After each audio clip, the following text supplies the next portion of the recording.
With all of the blockbuster awesomeness that we've had this year already and a long list of AAA titles still to come, it's sometimes easy to forget that 2015 has been a stellar year for indie games so far.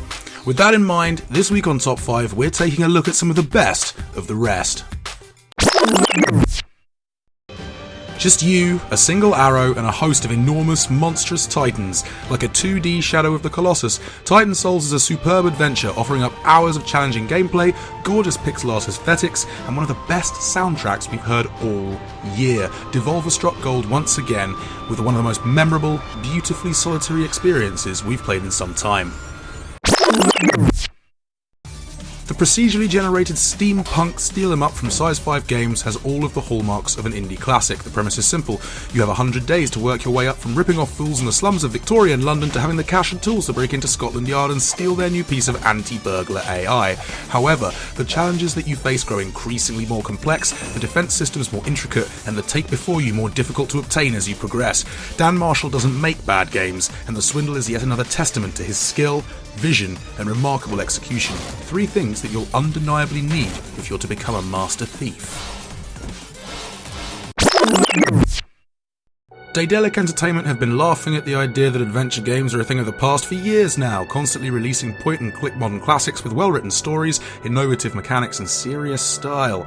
Developed by the Brotherhood, Stasis is one of the finest games they've published in recent memory, a fantastic horror adventure that succeeds in being genuinely creepy, set aboard a seemingly abandoned spaceship with multiple endings and superb puzzles. Check out Dave's Let's Play for an extended look.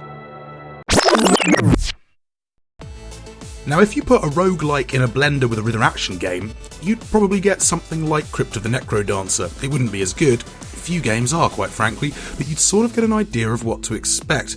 Danny Baranovsky's soundtrack is excellent, and Brace Yourself Games have created something beautifully charming, fiendishly challenging, and utterly unique here. The game's shopkeeper is called Freddie Merchant Tree after the fabulous frontman of Queen, is the cherry on top of a near perfect cake.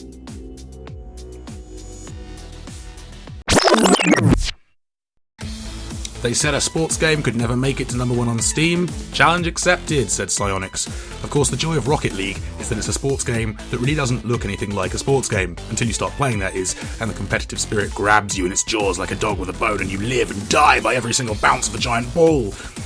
Whether you're playing solo and engaging in one-on-one duels, or forming teams with your friends and immersing yourself in rocket-powered sporting strategies with its customization and replay suite to forever capture the perfect goal or save, this game is in a Rocket League of its own. Sorry, had to.